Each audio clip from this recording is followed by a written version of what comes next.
الحمد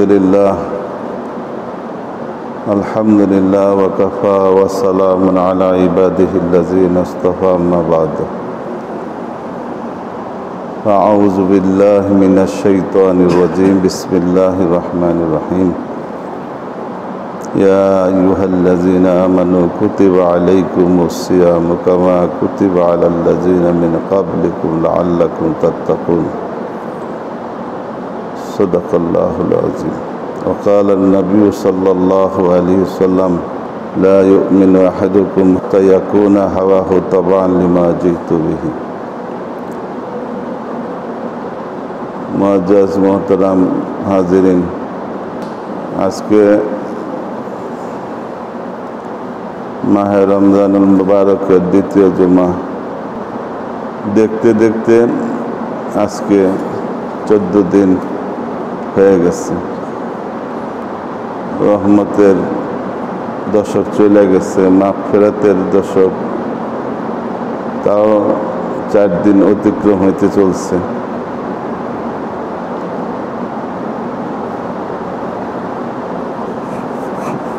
সামনে যে কয়টা দিন আছে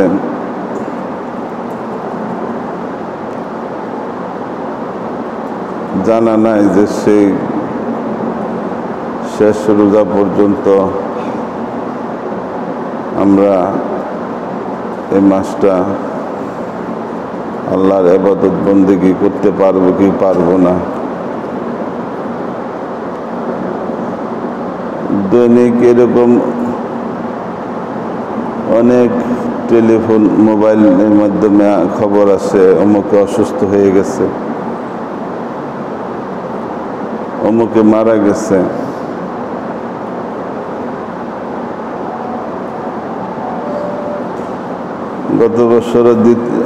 গত বছর রমজানের দ্বিতীয় শুক্রবার আমার আম্মা ইন্তেকাল করছে। এই গত 1-2 দিন আগে আমার মামাতো ভাই ইন্তেকাল করছে। এটা নিজের পরিবারের মধ্যে এই অবস্থা। টাঙ্গাইলের একজন বুজুর্গ আলেম মির্জাপুরে মাওলানা নুরুল ইসলাম সাহেব, উনি স্ট্রোক করে এখন নাক দিয়ে খাওয়া দাওয়া, রোজা তো রাখতেই পারতেছে না, নাক দিয়ে খাওয়ানো হইতেছে।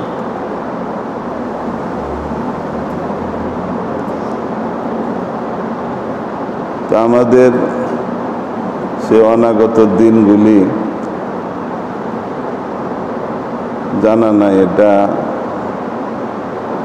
আশঙ্কা ভরপুর। আল্লাহ পাক বাকি সময়টুকু সুস্থ রাখতে পারে, অসুস্থ করতে পারে, এর মধ্যে দুনিয়ার থেকে উঠায় নিয়ে যেতে পারে।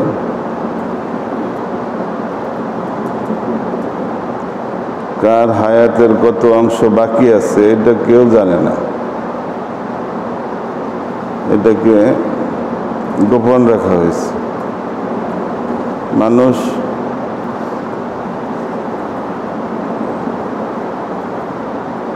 অনেক চিন্তার মধ্যে, অনেক পরিকল্পনার মধ্যে বিভোর থাকে, যে আগামীতে এই কাজ করব, আগামী 3 বছরে এই পরিকল্পনাটা বাস্তবায়ন করব, আগামী 10 বছরে এই পর্যন্ত আমার ব্যবসাকে আগায় নিয়ে যাব। কিন্তু সে জানে না, কিন্তু মালাকুল মউত তার হাতে তার পরোয়ানা এসে গেছে। মালাকুল মউত সে তার এত লম্বা লম্বা আশা, অনেক বড় বড় পরিকল্পনা এগুলি করে মধ্যে আছে। মালাকুল মউত তখন হাসতে থাকে যে তার মাত্র কিছুদিন তার হায়াত বাকি আছে, কিছু সময় তার হায়াত বাকি আছে, কিন্তু সে অনেক লম্বা লম্বা পরিকল্পনার মধ্যে আছে।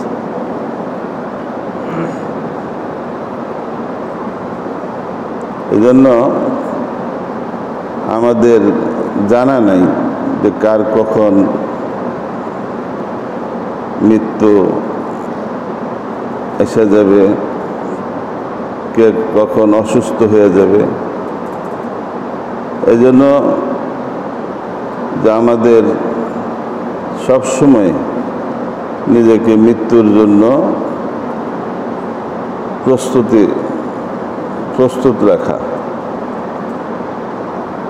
মৃত্যু এটা কোনো ভয়ের কোনো জিনিস না। মৃত্যুকে ভয় পায় কেউ মৃত্যু থেকে বাঁচতে পারবে না। মৃত্যুর ভয় থাকা ভালো। না হাদিসে পাকের মধ্যে আসছে আকসিরু যিকরা হাজিমিল লাজ্জাত, বেশি বেশি মওতের কথা চিন্তা করো। বেশি বেশি মওতের কথা চিন্তা করলে তোমার মধ্যে আখিরাতের ফিকির পয়দা হবে। আজকে যত সব আমাদের দ্বারা যত গুনাহ খাতা আল্লাহ পাকের থেকে আমরা গাফেল, আল্লাহর হুকুম আহকাম পালনে গাফেল, অনায়াসে গুনার কাজ করে ফেলাই।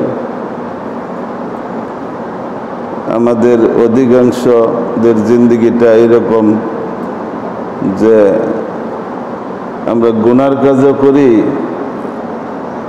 আবার নেকির কাজও করি, ইবাদতও করি, গুনার কাজও করি।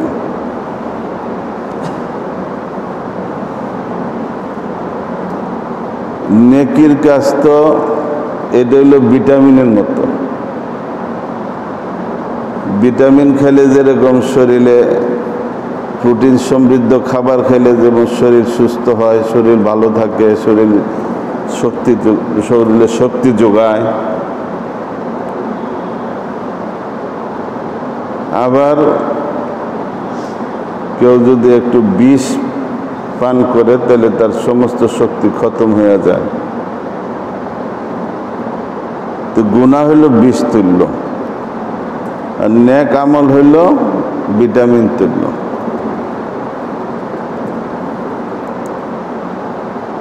এই জন্য আমার শাইখ মুর্শিদ মহিউসুন্নাহ শাহ আবরাল হক রহমতুল্লাহ বলতেন যে তোমরা যে নেক আমলের দ্বারা তোমাদের কলবের মধ্যে যে নূর পয়দা হয়, ইবাদতের দ্বারা অন্তরের মধ্যে ইবাদতের নূর পয়দা হয়, ইবাদতের নূর পয়দা হয় এবং ইমানের মধ্যে একটা স্টিম পয়দা হয়, ইমানের মধ্যে একটা জোশ পয়দা হয়, ইমানের মধ্যে শক্তি যোগায়। এটা মানুষ নেক কাজে তখন তার জজবা সৃষ্টি হয়, নেক আমলে তার আগ্রহ সৃষ্টি হয়, হিম্মত হয়। কিন্তু এই যে গুনার নেক আমলের দ্বারা যে অর্জিত যে নূর, এই নূরটা তোমার অন্তরে যাতে এটা অবশিষ্ট থাকে, বাকি থাকে, এটা যাতে নষ্ট না হয়ে যায়। যেরকম মহিউসুন্নাহ রহমতুল্লাহ আলাইহি উদাহরণ দিচ্ছেন যে আপনার বাড়ির, এখন তো প্রায় প্রত্যেকের বাড়িতেই মোটরে পানি ওঠানো হয়, ছাদের উপরে একটা ট্যাঙ্কি থাকে, ওই ট্যাঙ্কিগুলি বইরা রাখা হয়। বিশেষ করে বাড়ির দায়িত্বশীল ব্যক্তি কি করে, রাত্রেবেলা ট্যাঙ্কি বইরা রাখে। কেননা সকালবেলা যদি ফজরের সময় অজু গোসলের প্রয়োজন, অজু গোসলের সময় যে পানি না পাওয়া যায়, এই জন্য আগের থেকে ট্যাঙ্কি ফুল করে রাখে পানি দিয়ে।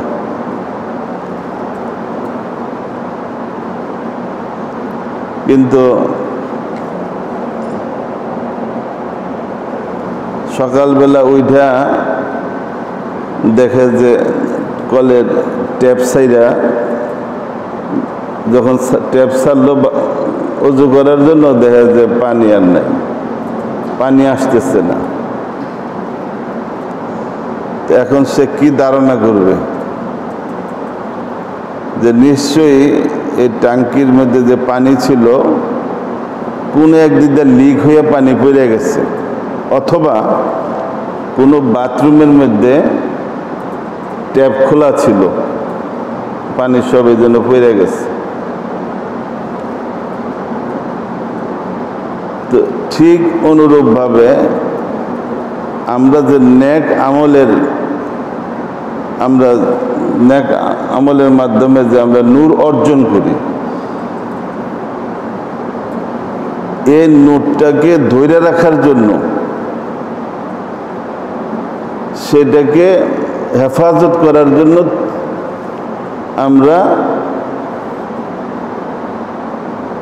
সেরকম ফিকির করি না, সেরকম চেষ্টা করি না। নেক আমল তো মাশাআল্লাহ সবাই করে, অনেকেই করে, কিন্তু সাথে সাথে গুনাহ থেকে বাঁচার এহতেমাম, গুনাহ থেকে বাঁচার ফিকির, হিম্মত, এটা খুব কমই করা হয়। তো হযরত বলেন যে এই যে আতায়ে নূর, যে নূর অর্জন করলাম,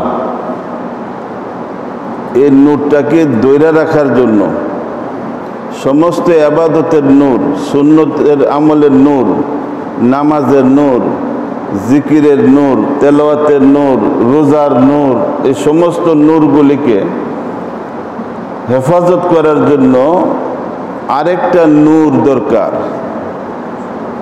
সে নূরটা হলো তাকওয়ার নূর।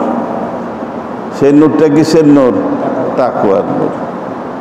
এই তাকওয়ার নূর যতক্ষণ না পর্যন্ত হাসিল না হবে, অর্জন না হবে, তাকওয়ার নূর যদি তোমার সাথে না থাকে, তাহলে তোমার নূর এক দিদা অর্জন হবে, আরেক দিদা নূর খতম হয়ে যাবে। যেরকম ভাবে ট্যাঙ্কি ফুল করে রাখছো, সকালবেলায় খালি পানি নাই, শূন্য খালি।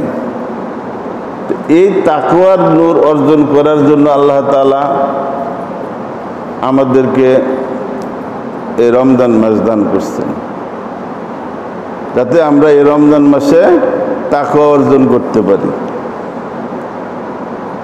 মুত্তাকি হইতে পারি।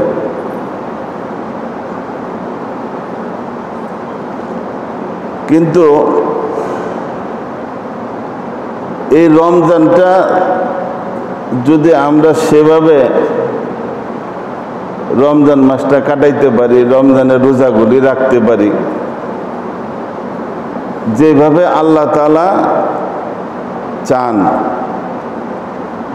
যে রমজানের রোজাগুলি যাতে নিখাদ হয়, এর মধ্যে যাতে কোনো খাদ যুক্ত না হয়। কারণ এটা কথা আছে যে সরষা দিয়ে ভূত তাড়ায়, মানে সরষার মধ্যে যদি ভূত থাকে, এই রোজাই আসছে আমাদেরকে, রোজাই আল্লাহ পাক দিয়েছে আমাদেরকে পরিশুদ্ধির জন্য, তাকওয়া অর্জনের জন্য। এটা একটা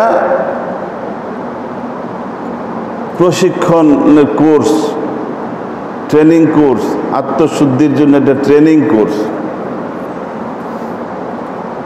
যে কেউ যদি এই মাসে নিজের তবিয়তের উপরে চাপ দিয়া নিজেকে কাবুতে রেখা কেউ যদি গুনাহ বর্জন কইরা কেউ যদি রমজান মাসটা কাটাইতে পারে, তাহলে এই এক মাসের রোজার বরকতে, নেক আমলের বরকতে তার বাকি 11টা মাস তার এই দিনের রূপে চলান এবার নেক কাজ করা তার জন্য সহজ হয়ে যাবে। কিন্তু একটা মাস তাকে এই রোজাটাকে, এই মাসটাকে গুনাহমুক্ত থাকতে হবে। রোজাগুলি যেভাবে থাকা দরকার যাতে আমার রোজাটা, এই রোজা অবস্থায় যাতে আমার দ্বারা কোনো গুনার কাজ না হয়।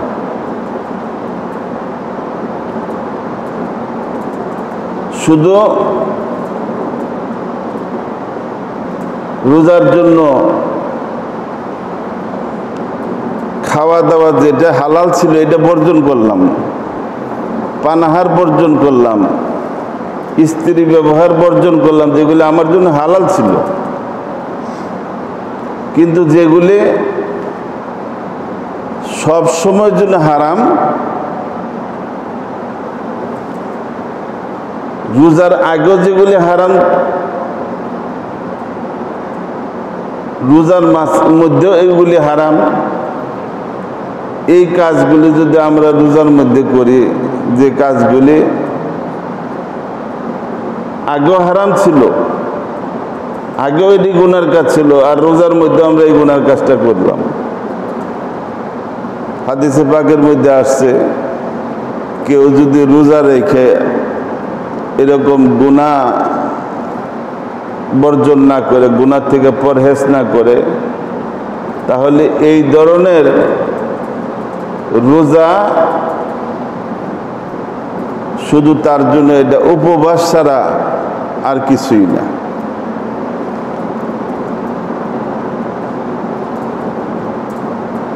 এই রোজা তার জন্য উপবাস ছাড়া কিছুই না।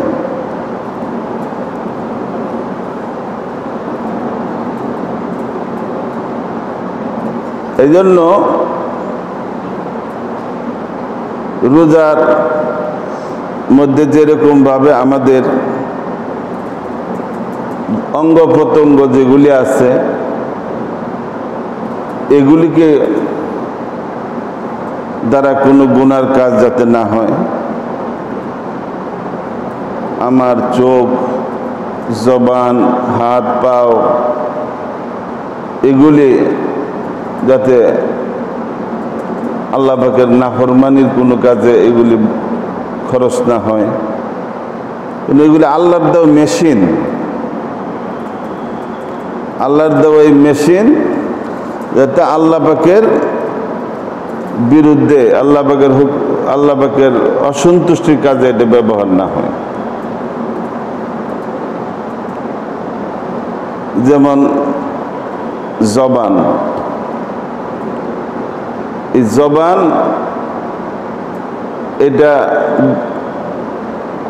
দিয়ে যেরকম আল্লাহ পাকের ইবাদত বন্দেগী করা যায়, এটা দ্বারা তেলাওয়াত করা যায়, জিকির করা যায়, এগুলি আল্লাহ পাক দিছে এই সমস্ত কাজের জন্য। মানুষকে সৎ কাজের আদেশ করা, ভালো কাজের নিষেধ করা, এই সমস্ত নেক কাজের জন্য দিছে, এটা গলত ব্যবহারের জন্য দিছে না। এখন যদি এই জবান দিয়ে আমি মিথ্যা কথা বলি, গীবত করি, কানের দ্বারা গীবত শুনি, তাহলে এটা জবানেরও গুনাহ হইল, কানেরও গুনাহ হইল। হাতে পায়ের দ্বারা যদি গুনার কাজ করি, আবার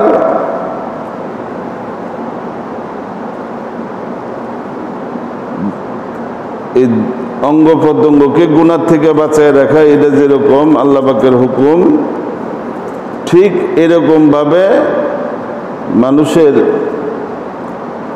যেরকম দেহ, শরীর, আল্লাহ পাক এরকম শরীরের দেহের মাধ্যমে কিছু ইবাদত বন্দেগী হুকুম আহকাম দিয়েছে, যেগুলি মানুষের দৈহিক ইবাদত, আবার মানুষের মধ্যে একটা অন্তর দিছে, দিল, যেটাকে কলব বলা হয়, ওইটার জন্য কিছু হুকুম আহকাম দিছে।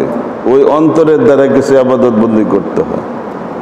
দেহের দ্বারা যেরকম নেক আমল করতে হয়, করা যায়, এরকম ভাবে দেহের দ্বারা গুনার কাজও করা যায়। আবার অন্তরের দ্বারাও নেক কাজ করা যায়, আবার অন্তরের দ্বারা গুনার কাজও করা যায়। তবে এই দেহের দ্বারা যে সমস্ত গুনাহ হয় আমাদের, আমরা সচরাচর যে সমস্ত গুনার কাজ করি, এগুলি বাহ্যিক যে গুনাহগুলি করি, এই গুনাহগুলি আসলেই অন্তরের কারণে আমাদের এই গুনাহ দেহের দ্বারা, এই শরীরের দ্বারা, অঙ্গ প্রত্যঙ্গের দ্বারা এই গুনাহ হয়। কারণ সেই অন্তরের মধ্যে যদি আল্লাহর ভয় না থাকে, এই অন্তরের মধ্যে যদি তাকওয়া না থাকে, সেই অন্তরের মধ্যে যদি আল্লাহর মহাব্বত না থাকে, সে অন্তরের মধ্যে যদি আল্লাহ পাকের মারেফতের নূর না থাকে, তাহলে আমাদের এই দেহের দ্বারা আমাদের গুনাহ হবে। কারণ আমাদের এই দেহের কন্ট্রোলার হইল অন্তর। অন্তর আমাদের দেহকে কন্ট্রোল করে। এই জন্য অন্তরের মধ্যে আল্লাহ পাকের মহাব্বত থাকা এটা ফরজ। অন্তরের মধ্যে আল্লাহর ভয় থাকা ফরজ। অন্তরের মধ্যে আল্লাহ পাকের মারেফত থাকা ফরজ। এইটা যদি না থাকে, তাহলে আমাদের দিনই জিন্দেগি আমাদের ঠিক থাকবে না। আমাদের দিনই জিন্দেগি ঠিক থাকবে না। আমাদের দ্বারা গুনার কাজও হবে, পাশাপাশি আপনার নেক কাজও হবে। যেরকম ভাবে বর্তমানে রমজান মাস, মাশাআল্লাহ অন্যান্য মাসের তুলনায় মানুষ রমজান মাসে একটু বেশি মসজিদমুখী হয়, নামাজ রোজা করে। কিন্তু আল্লাহ তাআলা এই রমজান মাস শুধু আমাদের রোজা তারাবি জন্য খালি রমজান মাস দেন নাই। আমরা শুধু মনে করি যে রমজান মাসে এই রোজা আর তারাবি এই পড়া দিলে সব আদায় হইলে বা সব হয়ে গেল। না,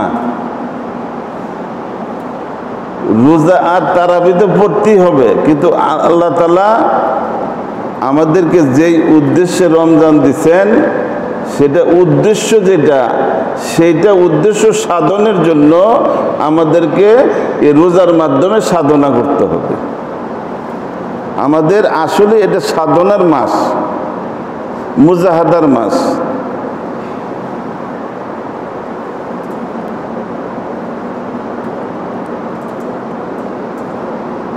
মাওলানা রুমি রহমতুল্লাহ আলাইহ মস্তবিতে একটা ঘটনা লিখছেন যে কাঠুরিয়া সে বনের থেকে কাঠ কুড়াইয়া, পরে লত আছে না, লত আমরা আগে বিভিন্ন লত দিয়ে বোঝা বানতাম, তো লত দিয়া কাঠ মানে লত দিয়ে যে কাঠ বান্ধে আনে, তো করছে কি একটা সাপ পড়ে রয়েছে, কিন্তু সাপটা লতের মতো। কাঠুরিয়া লক্ষ্য করে নাই যে এটা লত না সাপ। সাপ দিয়ে করছে কি এই কাঠ পেঁচায় বান্ধার বেশ। তো আরে ঘরওয়ালা দেখো আর এটা সাপ, তো সবাই এটা মরা সাপ, আর এটা কি করবো, তো এটা বাইরে ফেলাইতেছে। কিন্তু সাপ শীতের মধ্যে এইরকম কাবু হয়ে গেছে, একেবারে মরার মতো হয়ে গেছে। যখন তার গায়ের মধ্যে রৌদ্র লাগছে, এখন তো লইরা সইরা সোজা সাপ পুরাপুরি ফিট হয়ে গেছে। এখন গিয়ে প্রথমেই যে কাঠুরিয়া আনছিল তারে লত হিসাবে ব্যবহার করে এই কাঠুরিয়া দিচ্ছে, দংশন করছে। সে কাঠুরিয়া কি করছে? দংশন করছে। এখন সে তো মনে করছে মরা সাপ। তো এরকম মানুষের নফস এরকম, যখন এইরকম পরিবেশ পায়, রমজান মাস পায় এবং বুজুর্গানে দিনের সোহবতে যখন থাকে, তখন তার নফস এরকম কিছু দুর্বল হইয়া তখন একটু কন্ট্রোলে থাকে। যখন আবার রমজান মাস চলে যায়, তখন সেই পূর্বের যে অবস্থা, ওই অবস্থা হয়ে যায়। তো পূর্বের অবস্থা হয়ে যায়। সারা মাসে যা অর্জন করছিল, দেখা গেছে যে চাঁদাইতের দিন সব শেষ করে দিচ্ছে। সারা মাসে সে আপনার জামাতের সাথে নামাজ পড়ছে, এখন দাড়ি রাখছিল না, দাড়ি খোঁচা খোঁচা দাড়ি হয়েছে। চাঁদাইতের দিন গিয়া সেলুনে গিয়ে শেভ করে বাস একটা গুনাই তো যথেষ্ট। এক মণ দুধের জন্য এক ফোঁটা চানাই কি যথেষ্ট না? তো বলতেছিলাম যে আমাদের অন্যান্য আমল যেরকম,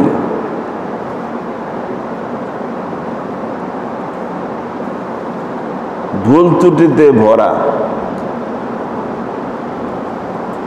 ভুলে ভরা, ইল্লা মাশাআল্লাহ। কেননা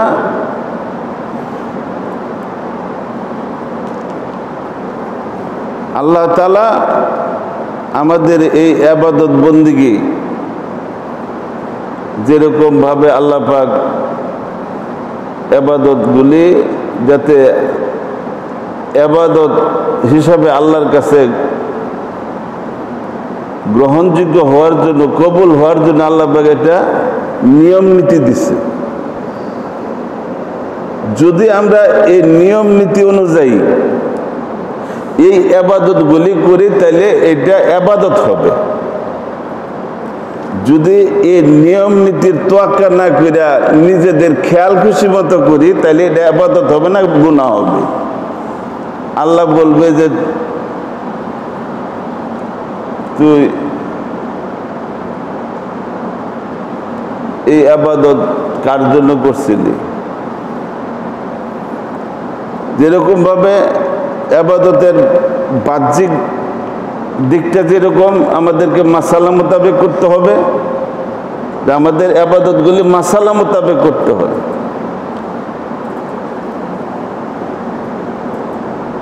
যখন ইবাদত মাসালা মোতাবেক হবে, আমাদের ওযু, নামাজ, রোজা, হজ, যাকাত প্রত্যেকটার মাসালা আছে। যখন মাসালা মোতাবেক হবে, তখন এটা ইবাদত হবে।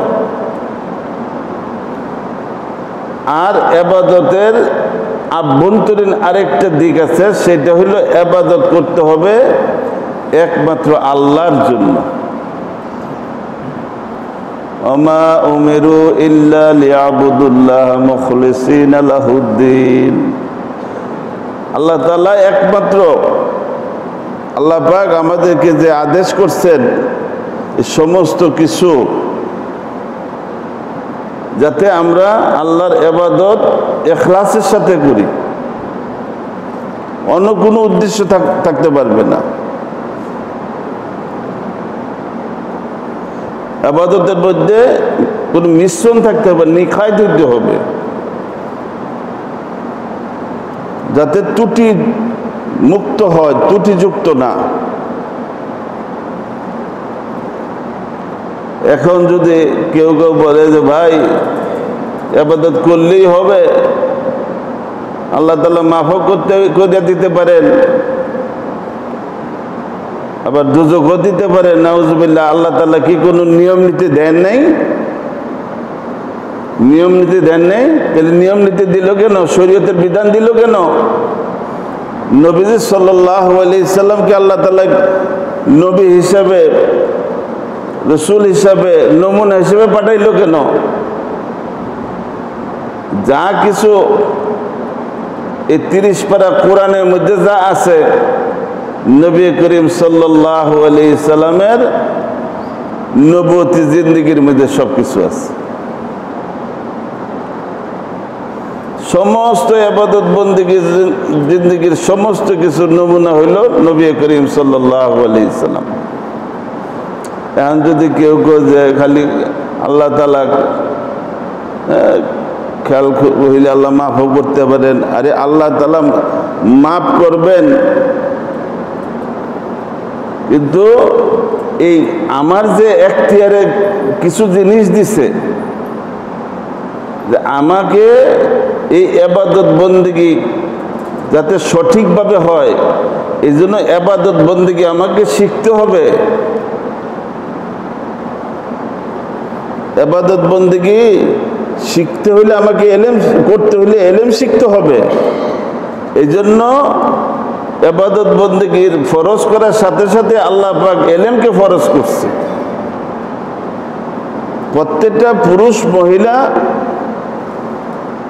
শহরবাসী গ্রামবাসী, কৃষক হোক আর রাষ্ট্র পরিচালক হোক, প্রত্যেকের জন্য জরুরি পরিমাণ দিনে এলেম শিক্ষা করা ফরজ। এখন আমি যদি এই ফরজটা, যে এলেম শিক্ষা করা হলো সমস্ত ফরজের ফরজ, সমস্ত ফরজের ফরজ, সমস্ত ফরজের মা, উম্মুল ফারায়েজ। এটা যদি আমি এলেম না শিখি, মাসালা না জানি, তাহলে আমার আমল, আমি যতই মনে করতেছি আমি আমল করতেছি, ইবাদত করতেছি, কিন্তু যেদিন আমার আমল নামা হাতে আসবে সেদিন বোঝা যাবে আমার এই আমলটা কতটুকু আল্লাহ তাআলার কাছে ইবাদত হিসেবে গ্রহণযোগ্য হয়েছে। মিজানের পাল্লায় এটা কতটুকু মিজানের পাল্লাকে আল্লাহর মধ্যে ওজনদার হবে। আমার আপনার ইবাদত আল্লাহ তাআলা ওজন করবেন, তো সেই ওজনের আমার আমলটা কতটুকু ওজনদার হয়েছে, যদি আমার ইবাদতের মধ্যে এই গুণ মানদণ্ড যদি ঠিক থাকে, তো ইবাদতের গুণ আর মান হইল, যদি ইবাদতটা সহিভাবে হয়, অর্থাৎ নবী করিম সাল্লাল্লাহু আলাইহি সাল্লামের সুন্নত মোতাবেক হইল। সহির একটা মাপকাঠি আছে। সহি হওয়ার জন্য, শুদ্ধ হওয়ার জন্য কি একটা মাপকাঠি আছে। কেউ যদি সহির কোনো হদ নাই, কোনো মাপকাঠি নাই, তাহলে এটা ভুল কথা। কেন? যদি মাপকাঠি যদি জানায় না দেওয়া হইতো, তাহলে আমাদের আরেকটা পেরেশানি হইতো, আমাদের জন্য একটা মুসিবত হইতো, যে আমার আল্লাহ তাআলা আমাকে একটা বিপদে ফেলাই দিছে, নাউজুবিল্লাহ, যে কতটুকু আমল কিভাবে করলে আল্লাহ পাক এটার মধ্যে সন্তুষ্ট হবে, রাজি খুশি হবে, আল্লাহর কাছে কবুল হবে। যদি মাপকাঠি না জানা থাকে, তার সীমানা না থাকে, তো এই যে ফরজ আদায়ের যে নামাজ আদায় করতে হবে, এখন নামাজ আদায় সব সময় যদি নামাজ কোনো কোনো সময় আদায় করা এটা ফরজ, এটা ইবাদত, আবার কোনো কোনো সময় নামাজ পড়াটা এটা গুনার কাজ। আপনি যদি সূর্যাস্তের সময় নামাজ পড়েন, এটা কি ইবাদত হবে? আপনি এই রমজান মাসে রোজা রাখলেন, তারপরে শাওয়ালের প্রথম তারিখে আপনার আপনি সেদিন ঈদের দিন আপনি রোজা রাখলেন, অন্য দিনের মতন সেহরি খেয়ে ওই সময় আপনি সময়টা রোজা রাখলেন, ওইটা কি আপনার ইবাদত হবে? এটা কি গুনার কাজ হবে না? তো ঠিক এরকমভাবে এই সমস্ত ফরজ আদায়ের জন্য আল্লাহ পাক আমাদেরকে একটা সীমানা নির্ধারণ করে দিয়েছেন। সেই সীমানাটা কি? নবী করিম সাল্লাল্লাহু আলাইহি সাল্লামের সুন্নত। যে খালি ইবাদত করলে হবে না, এটার মাপকাঠি অনুযায়ী হইতে হবে। সীমানা রক্ষা করে চলতে হবে। যদি কেউ সীমানা রক্ষা না করে, আপনার জমির সীমানার লাইল ঠেলিয়া যদি আপনি আরেকজনের লাইলে ভিতরে ক্ষেতের ভিতরে ঢোকেন, আপনার মাথাটা ছেলে ফেলাইব না? পরে আপনার নামে মামলা, দুনিয়াতেই তো কত বড় শাস্তি, ফিতনা সৃষ্টি হবে। এরকম রাজ্যের রয়েছে, রাষ্ট্রের রয়েছে সীমানা আছে। কেউ যদি অন্য রাষ্ট্রের সীমানা ডিগরতে যুদ্ধ লেগে যায়, তা আল্লাহ তাআলা আমাদের জন্য যে সীমানা দিচ্ছেন, সেই সীমানাটা কি? নবী করিম সাল্লাল্লাহু আলাইহি সাল্লামের সুন্নত। প্রত্যেকটা আমলের মধ্যে কি করতে হবে? নবীজি সাল্লাল্লাহু আলাইহি সাল্লামের সুন্নতের অনুকরণ করতে হবে। এখন যদি কয় যে এগুলির দরকার নাই, নাউজুবিল্লাহ, সুন্নত অনুযায়ী খালি ইবাদত করলেই হবে, ওইটা তো এইরকম হইল যে এরকম এক দেশের নাম ছিল অন্যায়নগর। দেশের নাম ছিল কি? অন্যায়নগর, অন্যায়পুর। তো এক গুরু আর তার শাগরিদ, এক ওস্তাদ আর তার শাগরিদ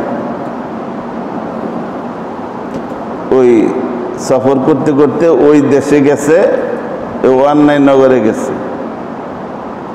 এখন ওইখানে গিয়া দেখে কি ওই দেশের মধ্যে সব এক দামে বিক্রি হয়। তেলের যে দাম, ঘিয়ের এই দাম, যত সদাই আছে, মানুষের নিত্য প্রয়োজনীয় যত জিনিস আছে, সব এক দামে বিক্রি। এইটা কেনা মাথাটা ঝুঁকায় বসে রয়েছে একজনের পাশে। তুমি দাঁড়াইতে, এই ওইটা তোমার পাশে কেউ বসে রয়েছে, দেখো। এই যাও, চোখ দিয়ে আসো, তোমার অজু নষ্ট হয়ে গেছে, অজু করে আসো। সব যার যার পাশে কেউ যদি ঘুমায়, তার পিঠে হাত বুলাই দিবেন। এটা মজলিসের আদব, যাতে তার ঘুমের ভাব চলে যায়। তো কি বলছিলাম, দেখেন কত একজনের কারণে এক দামে বিক্রি হয়। তেলের দামে ঘি, ঘিয়ের দামে তেল, সব টাকায় 1600 পাওয়া যায়, টাকায় 1600 পাওয়া যায়, ঘিও পাওয়া যায়, তেলও পাওয়া যায়। এখন শাগরিদ থেকে, উস্তাদ এই দেশে থাকতেই, কেন এই দেশে থাইকা তেলের বদলে ঘি খামো, তাহলে স্বাস্থ্য ভালো থাকবো।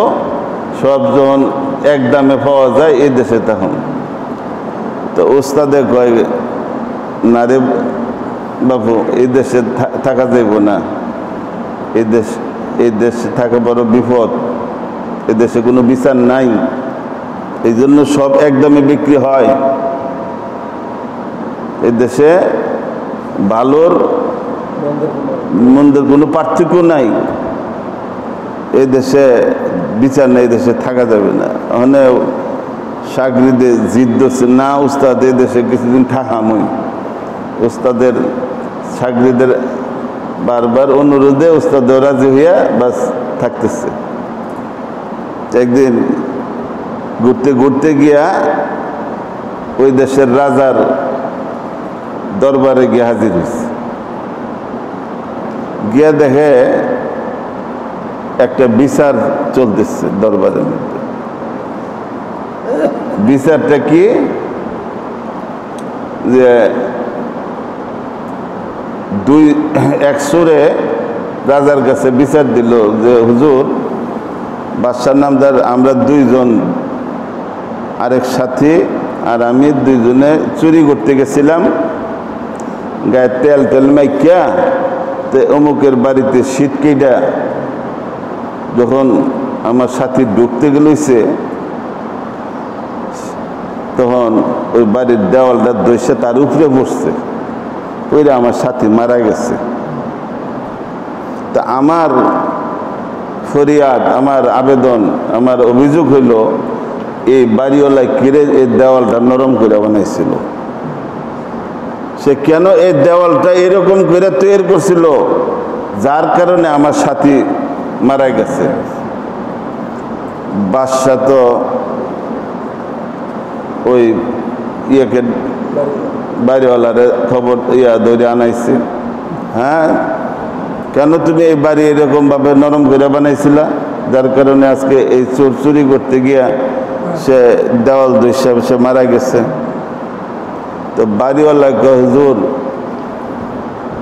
আসলে এটা তো আমার দোষ না, আমি তো বাড়ি বানাইছি, কিন্তু বাড়ি তো নির্মাণ করছে রাজমিস্ত্রি। রাজমিস্ত্রি বানাইছে, সে কেন এইরকম দুর্বল করে বানাইছে, এটা তো দোষটা তার। বাসায় কথাটা তো ঠিকই, যুক্তির কথা। এই রাজমিস্ত্রিকে তারা আন, রাজমিস্ত্রির ধরে আনছে। তো রাজমিস্ত্রি কয় হুজুর আমি তো ঠিকই বানাইছি, আমি তো রাজমিস্ত্রি, আমি তো ইট গাঁথি, কিন্তু আমি তো মাল বানাই দিই না, মাল তো বানাই দেয় যোগালি। তো যোগালি করছে কি এই মালের মধ্যে একটু বেশি পানি মিশাই দিছে, মালটা নরম হয়েছিল। তো এটা তো আর আমার দোষ না, এটা তো যোগালির কাজ। বাসায় কয় যোগালিরে দৈরান, তো যোগালিরে দৈরানছে, মানে যোগালি রানছে পরে যোগালি কয় যে হুজুর আসলে আমি তো আর পানিটা ইচ্ছা করে ফালাই নাই, পানিটা একটু বেশি পড়ছে। ওই রাজার বাড়ির পাগলা হাতি সে নাচতে নাচতে নাচতে নাচতে এরকমভাবে সে এদিকে যখন পাগলা হাতি আসতেছে, আমি ভয় আমার হাতের থেকে বালতি ঘুরে গেছি, পানির বালতি মালের উপরে ফিরে গেছি, এই জন্য মালটা নরম হয়ে গেছে। তাহলে পাগলা হাতির দিকে কেন আসলো,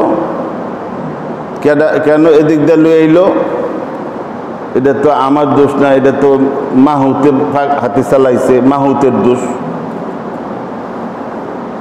এখন দৈরান মাহুত্রে যে হাতি চালায় না, এর নাম কি মাহুত কয় না, মাহুত কয়। তো মাহুতের দৈরে আনছে হুজুর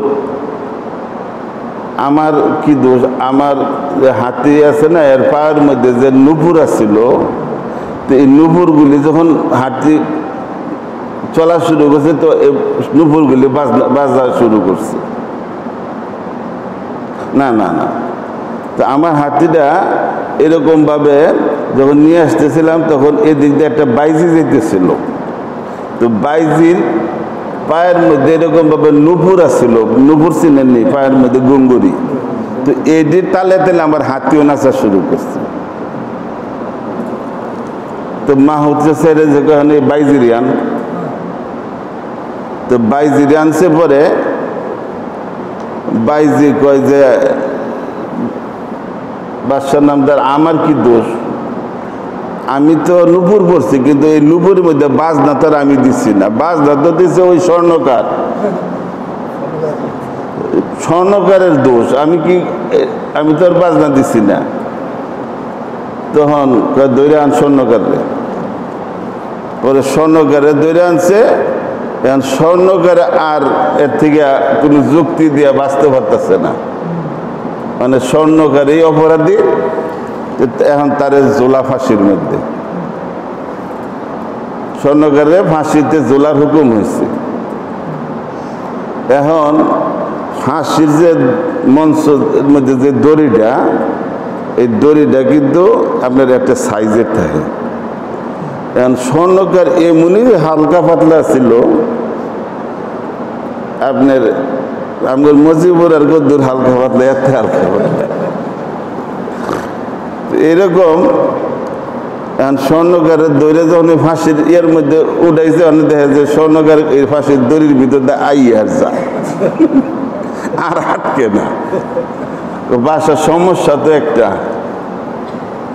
কি এই যে ফাঁসির যে দড়ি এটার ভিতরে তো ওই যে স্বর্ণকারের এর আটকে না, এটা তো তার ফাঁসি দিব কেমনে কেমনে কার্য করবো, কয় তাইলে কাম কর এরকম কোন একটা মোটা তাজা দেখে দৌড়ে লইয়া যে এটার মধ্যে ফাঁসি, কিন্তু আমার ফাঁসি কার্যকরী করুন এমন হৃষ্টপুষ্ট দেখে একটা দৌড়ে আন। দরবার তো চলতেছিল, এই দরবারে আবার এই গুরু আর এই সাগরি দুজনে বইয়া এটা এগুলি দেখতেছে।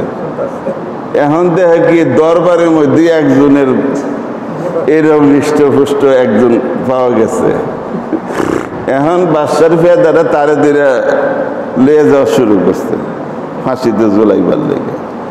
এখন তো হ্যাঁ তার গুরুর কাছে হুজুর আল্লাহর রাস্তা আমার বাঁচান, আমি তো তোরা আগেই গেছি, এই দেশে কোনো বিচার নাই, এটা অন্যায়পুর, এই দেশে কোনো বিচার নাই, এখানে থাকা নিরাপদ হবে না। তো হুজুর যা হয়েছে না হয়েছে মাপ চাই, হয় আমার বাঁচান। এখন ওস্তাদে কি করবে একটা বুদ্ধি করছে, বুদ্ধি করে তখন কয় ভাই থামেন, এই ফাঁসিতে আমারে ঝোলান। আরে আপনি স্বেচ্ছায় ফাঁসিতে জ্বলতেছেন, ব্যাপারটা কি? আরে আমি ইয়ার মধ্যে দেখলাম কিতাব দেখা দেখলাম যে এটা এমন একটা সময়, এই সময়ে যদি কাউকে এই সময় ফাঁসিতে ঝোলানো হয় তাহলে সে সরাসরি স্বর্গে চলে যাবে। তখন বাদশার কাছে যখন বললো যে বাদশা এই তো আরেক লোক দাঁড়াইছে, হয়তো নিজেই এই লোকটা মনে হয় যে খুব জ্ঞান বুদ্ধি সম্পন্ন মানুষ, এক নিজের থেকে কইতেছে ফাঁসিতে ঝুলানো যাবে, ব্যাপারটা কি? আর বাদশা আমি এই সময় ওই ইয়ে করে দেখছি যে এই সময় যে তাকে কেউ যদি ফাঁসিতে ঝোলানো হয়, কেউ যদি ফাঁসিতে ঝোলে সরাসরি স্বর্গ চলে যাবে। বাদশাহ কয় আমার ফাঁসি আমার হুকুম, এখানে আরেকজনে স্বর্গের মধ্যে কেড়ে যাব, আমার আগে ফাঁসি দে, সবের থেকে আগে আমারে ফাঁসি দে। তো এখন এই অন্যায়পুরের বাদশারই পরে এই ফাঁসিতে ঝুলানো হয়েছে। তো বলার উদ্দেশ্য হইল যে আল্লাহ তাআলা নাউজুবিল্লাহ, আল্লাহ তাআলা কি এরকম যে আল্লাহ পাকের প্রত্যেকটা বিষয়ে আল্লাহ পাকের যে বিধিবদ্ধ যে নিয়ম কানুন আছে, আল্লাহ পাকের যে হুকুম হাকাম আছে, যে রমজান মাসে হাদিসে পাকের মধ্যে আসছে হযরতে কাব ইবনে উজরা রাদিয়াল্লাহু তাআলা আনহু থেকে রওয়ায়াত, একদিন রাসূল পাক সাল্লাল্লাহু আলাইহি সাল্লাম মসজিদের এই মিম্বার প্রথম ধাপে উঠা কদম মোবারক রেখে বলতেছেন আমিন, দ্বিতীয় ধাপে কদম মোবারক রেখে বলতেছেন আমিন, তৃতীয় ধাপে কদম মোবারক রেখে বলতেছেন আমিন। খুতবা শেষে, নামাজ শেষে সমস্ত সাহাবায়ে কেরাম রাদিয়াল্লাহু তাআলা আনহুকে ডাইকে একত্রে বসাইছে, একখানে জড়ো করছে। তো সাহাবায়ে কেরাম রাদিয়াল্লাহু তাআলা আনহু প্রশ্ন করলেন, ইয়া রাসূলুল্লাহ সাল্লাল্লাহু আলাইহি ওয়াসাল্লাম, আজকে আপনাকে যেরকমটা করতে দেখছি এরকম তো কখনো ইতিপূর্বে কখনো এরকম দেখি নাই। আপনি কার দোয়ার উপরে, কিসের উপরে আপনি আমিন বলছেন?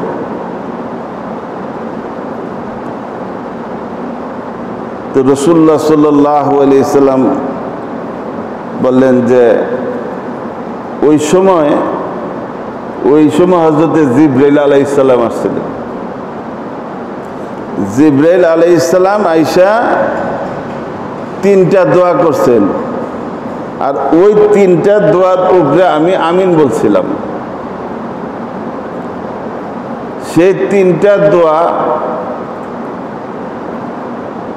মধ্যে একটা দোয়া হইল এটা,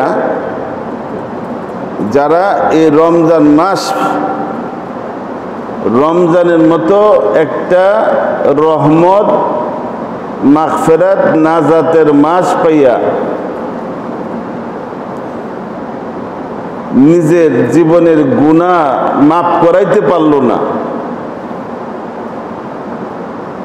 আমল নামার মধ্যে গুনাহ তার জমা হয়ে রইল, অবশিষ্ট রইল, এত সুবর্ণ সুযোগ পাওয়ার পরেও তার আমল নামার মধ্যে গুনাহ রয়ে গেল, যে রমজানের হক আদায় করলো না, রমজান মাস সে নিজেকে মাফ করাইতে পারল না, রমজান মাসটাকে সে হেলায় খেলায় অন্যান্য মাসের মতো গাফলতির মধ্যে, উদাসীনতার মধ্যে কাটাই দিল। কেন এই এত শুরু থেকে শেষ পর্যন্ত আল্লাহ পাকের রহমতের ভরপুর, আল্লাহ পাকের রহমতের বসন্তকাল, যে এই মাসে আল্লাহ তাআলা সামান্য আমলের বরকতে কেউ যদি তার অধীনস্থ একজন খাদেম, চাকর, তার বোঝাটাকেও কেউ যদি হালকা করে দেয়, এর বিনিময়ে আল্লাহ পাক তার গুনাহ মাফ করে দেয়। কেউ যদি একজন রোজাদারকে ইফতার করায়, তার আমল নামার মধ্যে একটা রোজাদারের সমান সওয়াব পাওয়া যাবে এবং আল্লাহ পাক তার গুনাহ মাফ করে দিবে। এবং কেউ যদি ঈমান এবং সওয়াবের নিয়তে, সওয়াবের ঈমান এবং ইহতিসাব, এই প্রেরণা নিয়ে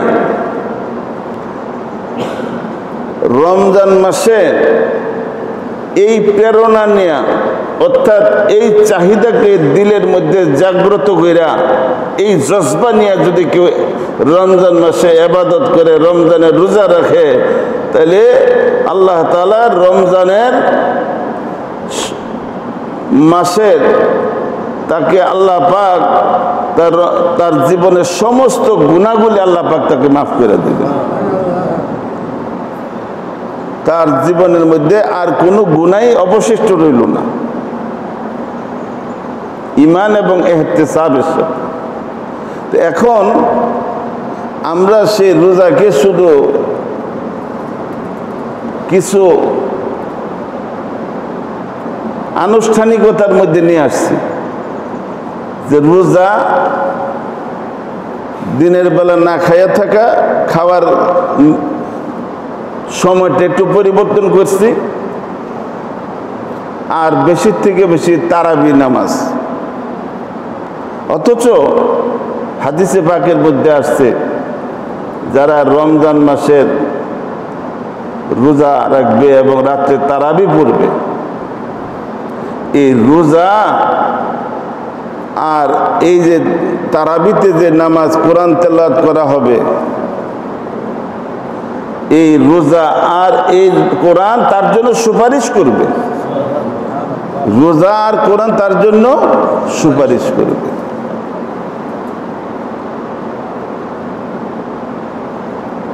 এই জন্য এই রমজানটা যদি আমাদের উপর দিয়া এইভাবে চলে যায়, তা আল্লাহর যে দোয়ার উপরে হযরতে জিবরাইল আলাইহিস সালাম যে দোয়াটা করছেন, এই দোয়াটা কি জিবরাইল আলাইহিস সালাম নিজে থেকে করছেন না আল্লাহর নির্দেশে করছেন? আল্লাহ তাআলার নির্দেশে করছেন। সেই দোয়া আবার জুমার দিনে মিম্বারে ওঠার সময়, এই সময় দোয়া কবুল হয়। ইমাম যখন খুতবার জন্য ওঠে, ওই সময় কি দোয়া কবুলের মুহূর্ত। আর এমনি তো সমস্ত ফেরেশতাদের সর্দার, সমস্ত ফেরেশতাদের সৈয়দুল কি মালাইকা, আর আরেকদিন হলো সৈয়দুল মুরসালিন সৈয়দুল আম্বিয়া হযরত মুহাম্মদুর রাসূলুল্লাহ সাল্লাল্লাহু আলাইহি সাল্লামের দোয়া। এই দোয়া ব্যর্থ হওয়ার কোনো যদি কেউ মনে করে তাহলে তার ঈমান থাকবো? কেন সমস্ত আম্বিয়া আলাইহিস সালাম সমস্ত নবী রাসূলদের দোয়া মকবুল। তো এই দোয়া যে সে ধ্বংস হোক, যে এই রমজানের মতো এইরকম একটা রহমত মাগফিরাত নাজাতের মাস পাইয়া যে নিজের জীবনের গুনাহ মাফ করাইতে পারল না।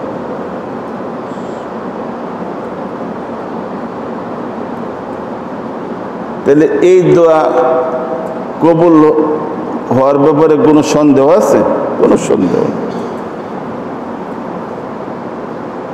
এই জন্য শুধু এই রমজানের মধ্যে যে আমাদের যে সমস্ত অন্যান্য আমলের মধ্যে যেরকম আমরা ত্রুটি করি, এই রোজাটা ত্রুটি থেকে মুক্ত না, ইল্লা মাশাআল্লাহ। যেরকম আমাদের ওযু নামাজের মধ্যে ত্রুটি, যদি আমরা ভালো একজন মুহাক্কিক অভিজ্ঞ আলেমের কাছে পরীক্ষা দেই যে হুজুর দেখেন তো আমার ওযুটা মাসালা মোতাবেক হইতেছে কিনা, সুন্নত মোতাবেক হইতেছে না,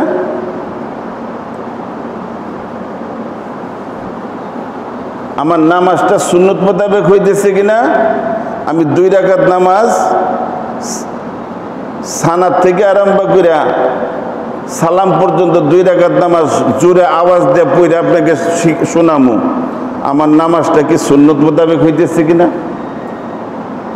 মাশাআল্লাহ, আমাদের মাওলানা আব্দুল খালেক শরীয়তপুরি রমজানে এখানে ইফতার জন্য আসছে। সে আজান দিছে, তার বিভিন্ন জায়গায় আজান শুনি মানুষে আজান দেন হুজুর একটা আজান দেন, তার আজান শোনার লেগে মানুষে পাগল। কিন্তু আজকে আজান দেওয়ার পরে আইসা কইতেছে হযরত আজানের মধ্যে এখনো ঠিক হইল না। আমি কথা বলার আগে আমার মজিবুরে কইছে যে আজানের মধ্যে একটু ঢেউ সৃষ্টি হইতেছে,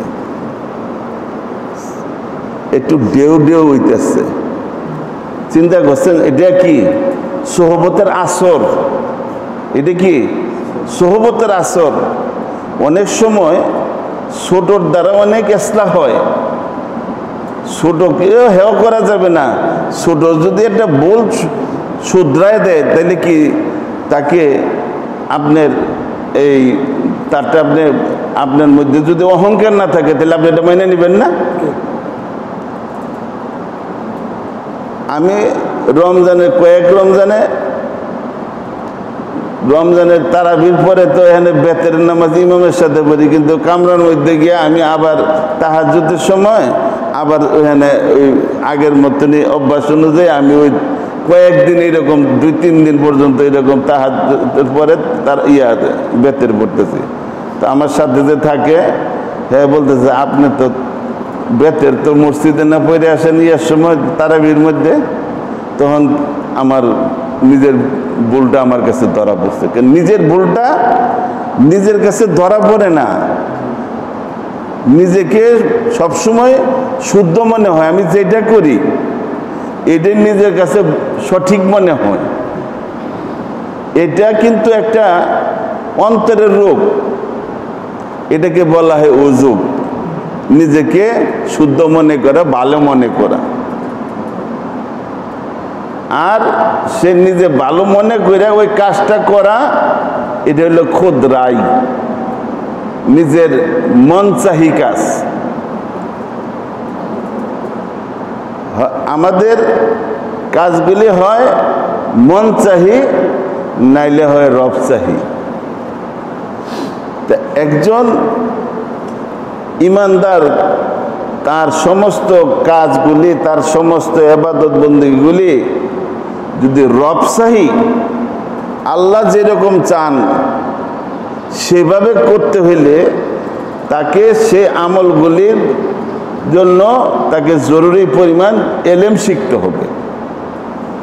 শুধু এলেম শিক্ষা করা জরুরি না, যথেষ্ট না, সাথে সাথে এমন কিছু আমল আছে যে আমলগুলি আপনার প্র্যাকটিক্যাল চাক্ষুষ আরেকজনের কাছ থেকে প্রশিক্ষণের মাধ্যমে শিখতে হবে।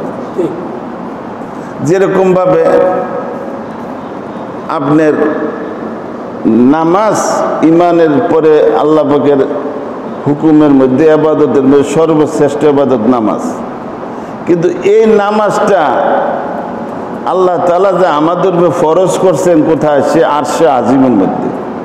সেখানে আল্লাহ রাসূল সাল্লাল্লাহু আলাইহি সাল্লামকে নিয়ে আল্লাহ পাকের যেখানে দিদার হয়েছে, সেখানে মেরাজের হাদিয়া হইল নামাজ। এই ফরজটা আল্লাহ পাক ওইখানে করছেন, কিন্তু জমিনের মধ্যে ওই নামাজটা শুধু ওইখানে ফরজ করছেন, কিন্তু নামাজটা কেমনে পড়তে হবে, আদায় করতে হবে, তার পদ্ধতিটা শেখানোর জন্য আল্লাহ তাআলা হযরত জিবরাইল আলাইহিস সালামকে মাধ্যম বানাইয়া দুনিয়াতে পাঠাই দিয়া রাসূল পাক সাল্লাল্লাহু আলাইহি সাল্লামকে 2 দিনে 10 ওয়াক্ত নামাজের বাস্তব প্রশিক্ষণ দিচ্ছেন। এখন প্রশিক্ষণ ছাড়া দুনিয়াতে কোনো কাজ করা, যদি আপনি যাই কিছু করেন, ড্রাইভিং শিখতে হইলে প্রশিক্ষণের দরকার, দর্জিগিরি করতে হইলে প্রশিক্ষণের দরকার, ডাক্তারি শুধু পাস করলে হয় না, তাকে ভালো অভিজ্ঞ ডাক্তারের কাছে থেকে প্রশিক্ষণের দরকার, সব জিনিস প্রশিক্ষণের দরকার। আপনি যদি সাঁতার শিখতে চান, তো সাঁতারের ব্যাপারে অনেক বড় বড় বই আছে। আপনি ওই সাঁতারের বই পড়া আপনি যদি এই মাঠের মধ্যে প্র্যাকটিস করেন, তাহলে আপনি সাঁতার শিখতে পারবেন?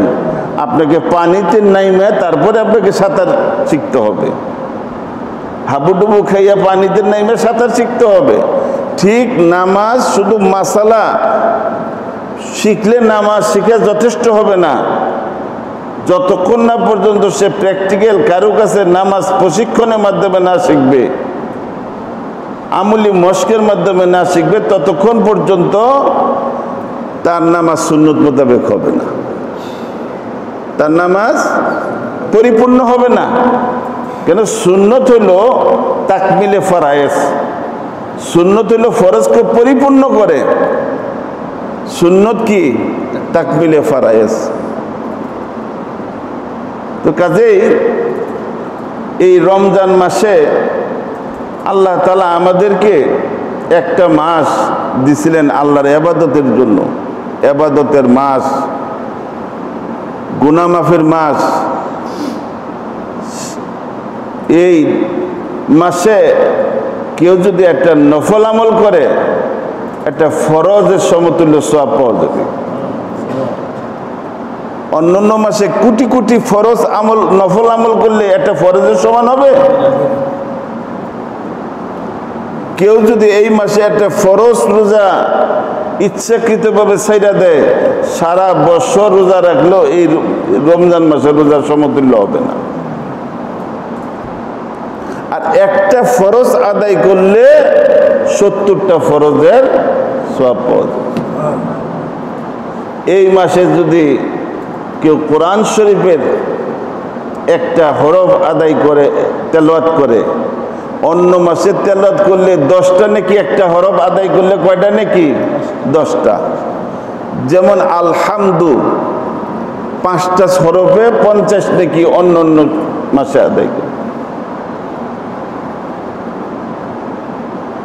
আর রমজান মাসে একটা হরফ আদায় করলে এক একটা হরফে 70টা নাকি, আর 70টা যদি 5টা 5 7 35 নাকি শুধু আলহামদু পড়ার মধ্যে। শুধু আলহামদু পড়ার দ্বারা কত নাকি পাওয়া যাবে? 3500 নাকি পাওয়া যাবে, একটা শব্দ কোরআনের উচ্চারণ করলে।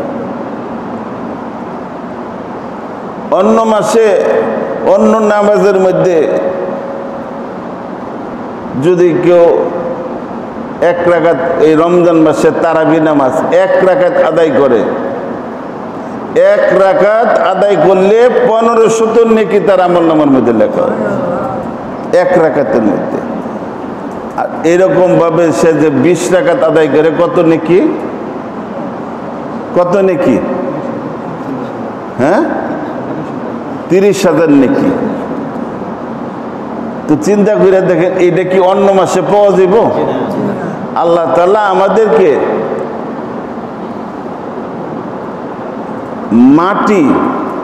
মাটি সোনার দামে আল্লাহ পাক আমাদেরকে থেকে কিনে নিতেছে, মাটি সোনার দামে কিনে নিতেছে, এত নেকির দাম দিয়ে আল্লাহ পাক কিনে নিতেছে।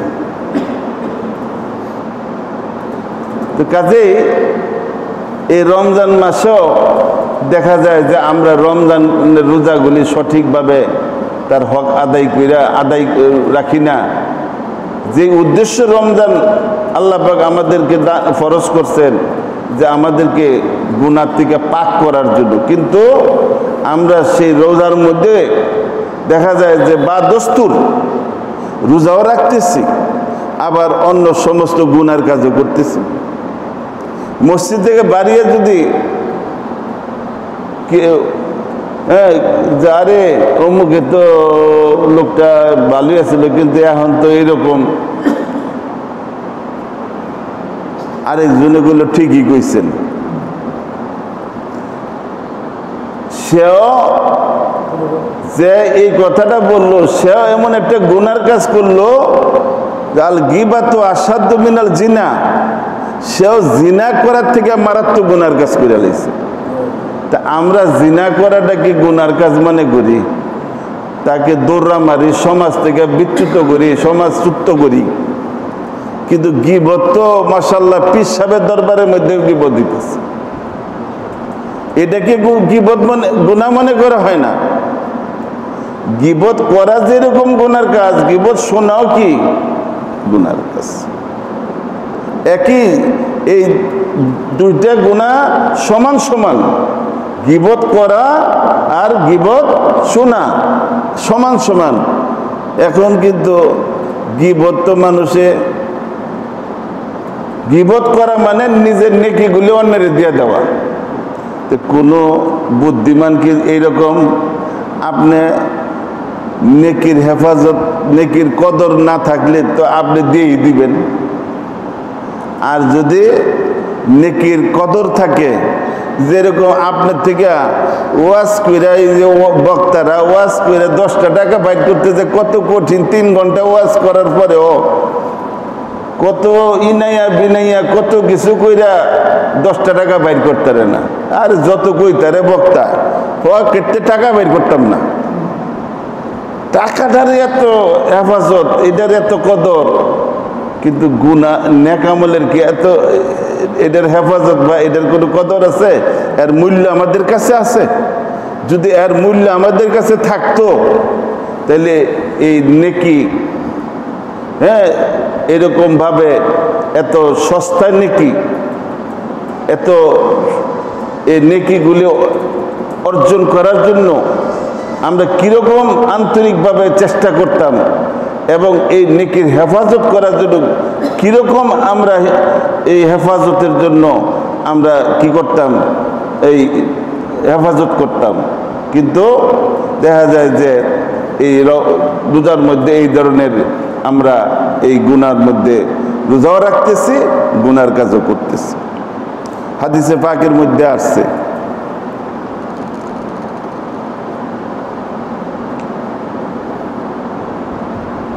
যে এমন এক সময় আসবে উম্মতের উপর যখন তারা নেক আমলও করবে, গুনার কাজও করবে, তাদের জিন্দেগিটা নেক আর গুনার সংমিশ্রণ হয়ে যাবে। আর তখন তারা নেক গুনার কাজ কইরা তওবা না কইরা তারা বলবে আল্লাহ মাফ করেন, আল্লাহ মাফ করেন। কিছু কিছু মানুষ দেখবেন যে আল্লাহ মাফ করুন, আল্লাহ মাফ করবেন। তওবা না করে তারা বলে আল্লাহ মাফ করবেন। আরে তওবা ছাড়া কি আল্লাহ মাফ করবেন নাকি? আল্লাহর একটা নিয়ম আছে না? তো তুমি তওবা করো, তওবারও হক আছে, তওবারও হুদুদ আছে, তওবারও সীমানা আছে। যে তওবা করতে হইলে তার 6টা শর্ত থাকতে হবে। যেরকম ওযু করতে হইলে 4টা ফরজ আছে, তওবারও এরকম 6টা শর্ত আছে। 1 নম্বর হইল অতীতের সমস্ত গুনার জন্য তাকে অনুতপ্ত হইয়া, অনুশোচনা হইয়া, তার অন্তরের ব্যথা বেদনা নিয়া সে অন্তর থেকে অনুতপ্ত হইয়া অনুতপ্ত হইতে হবে। 2 নম্বর, ভবিষ্যতে আর গুনাহ করবে না, এই মর্মে সে প্রতিজ্ঞাবদ্ধ হইতে হবে, সংকল্প করতে হবে যে আর গুনার কাজ করবে, আল্লাহ যা ভুল করছি করছি। 3 নম্বর, যে গুনার কাজ যার মধ্যে আমার দ্বারা যে গুনার অভ্যাস, এই গুনাহ ছাড়তে হবে, এই গুনার কাজ ছাড়তে হবে। 4 নম্বর, যে আল্লাহ পাকের যে সমস্ত হক আমার দ্বারা নষ্ট হয়েছে, আল্লাহর হক কি? ইবাদত বন্দেগী, ফরজ নামাজ, ফরজ রোজা, ওয়াজিব বেতরের নামাজ, কাজা কাফারা, এগুলি আদায় করতে হবে। এগুলি কাজা কাফারা আদায় শুরু করতে হবে। এটাও কি তওবা? এটাও তওবার একটা শর্ত। 5 নাম্বার হলো বান্দার যত হক আছে, বান্দার হক বান্দার থেকে মাপ নিতে হবে। বান্দার হক শুধু টাকা পয়সা না, কারো কথার দ্বারা যদি কারো কষ্ট দিয়ে থাকি তাহলে তার থেকে মাপ নিতে হবে। কারো যদি গীবত করে থাকি, গীবত করাও বান্দার হক, তার থেকে মাপ নিতে হবে। তবে সেই এটার তরিকা কি হবে? গিয়া যদি এখন আমি প্রধানমন্ত্রী গিয়া কই যে আমি তো আপনার এত বদনাম করছিলাম, এখন তাড়াতাড়ি চলে রাষ্ট্রদ্রোহী কাজ করছো।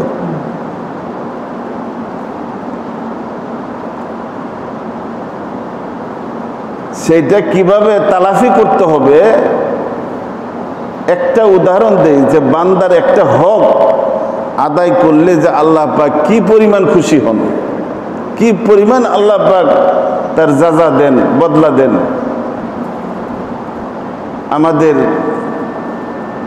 আমার শায়েখ, আমার পীর ভাই যিনি যার নাম ছিল আব্দুল গনি ফুলপুরি রহমতুল্লাহ আলী, আব্দুল গনি ফুলপুরি রহমতুল্লাহ আলী,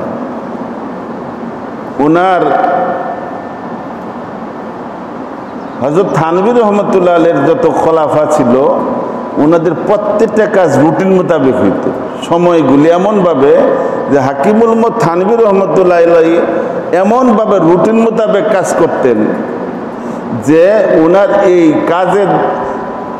কাজের যে ধারাবাহিকতা, নিয়মতান্ত্রিকতা দেখে মানুষ সময় নির্ধারণ করতে পারত। তাহলে এখন সকাল 10টা বাজে, এখন 11টা বাজে, কারণ মানুষের মধ্যে যারা কাছে থাকতো তাইলে তারা বুঝতে পারতো যে উনি তো এই সময় এই কাজটা করে।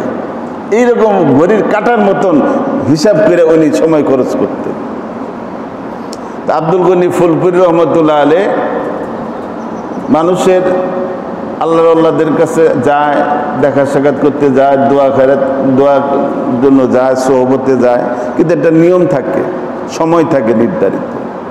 তো ওনার এখানে একটা নিয়ম ছিল এই সময় দেখা সাক্ষাৎ, কিন্তু অসময়ে একজন গ্রাম্য লোক গিয়ে উপস্থিত। এবারটা তো গ্রাম্য মানুষ যা হয়, একবার তো থানভী রহমতুল্লাহ আলী যাইতেছে, এক কৃষক, গ্রাম্য কৃষক ডাকতেছে, এই মিয়া আশরাফ আলী, খারাও মৌলভী আশরাফ আলী, শোনো। কি ব্যাপার? কই তোমার 2 বেডির লেগে 2টা তরমুজ নিয়ে যাও, আমার খেতে তরমুজ হয়েছে। তরমুজ না, হাকিমুল উম্মত মুজাদ্দিদুল মিল্লাত মাওলানা আশরাফ আলী থানভী রহমতুল্লাহ আলীর হাতে দিয়ে তরমুজ আইনা মনের মাথা তুলে দিছে। গ্রাম্য মানুষ যা হয়। তো এরকম আপনার ওই ফুলপুরি রহমতুল্লাহর কাছে এরকম গ্রাম্য লোকে হযরতে এত নাজুক তবিয়ত ছিলেন যে কোনো গুনাহ যদি ওনার সামনে কোনো একটা গুনার কাজ দেখতো তাইলে ওনার প্রস্রাব বন্ধ হইয়া পেশাবের রাস্তাতে রক্ত আসে যেত। এইরকম তাকওয়া পরহেজগার ছিলেন যে গুনাহ বরদাস্তি করতে পারতেন। কেন গুনাহ দেখা যদি মনের মধ্যে, প্রত্যেকের ঈমান মাপারও একটা মাপকাঠি আছে। হাদিসে পাকের মধ্যে যা আছে, আবু উমামা বাহিলি রাদিয়াল্লাহু তাআলা riwayat, যে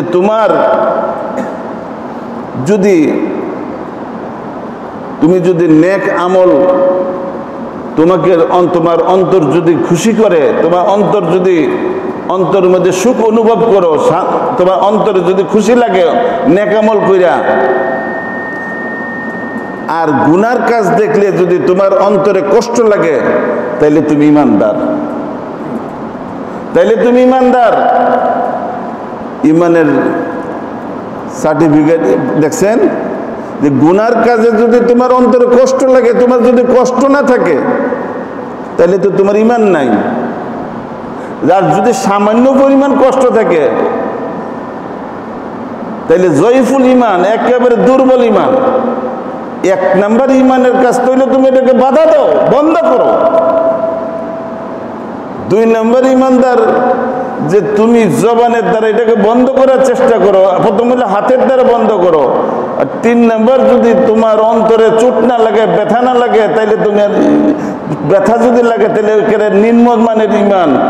আর যদি ব্যথা না লাগে তাইলে তোমার উপরে আল্লাহর গজব আযাব আসতে কোনো বাধা নাই। হাদিসে পাকের মধ্যে আসছে, এক বস্তির মধ্যে 18,000 মুসলমানের বসতি। তা আল্লাহ তাআলা ফেরেশতাকে হুকুম করছে যে জিবরাইল অমুক বস্তিবাসীকে উল্টাই দাও। ফেরেশতা বলে, আল্লাহ ওই বস্তির মধ্যে এমন একজন আবেদ, এমন একজন বুজুর্গ আছে যে এক মুহূর্ত আপনার থেকে গাফেল থাকে না, সব সময় আপনার ইবাদত বন্দেগীর মধ্যে মত্ত থাকে। তার ব্যাপারে কি ফয়সালা করে? আরে সহ দাও। কেন?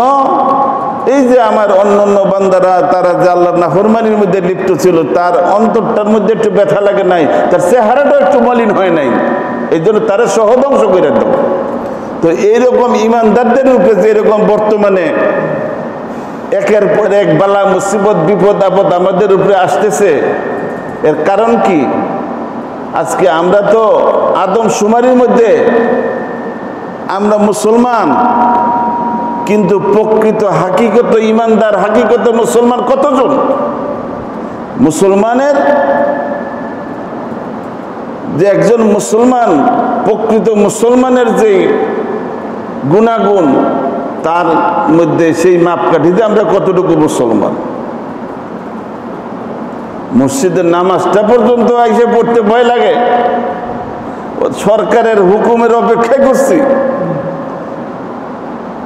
এই ইমানের জন্য হযরত সাহাবায়ে কেরাম রাদিয়াল্লাহু তাআলা আনহু তারা জীবনকে বিসর্জন দিতেন ইমানের জন্য।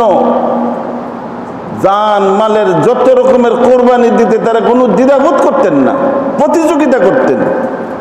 আর মসজিদে গেলে না জানি পুলিশে অ্যারেস্ট করে, ফাঁক করে দাঁড়াও।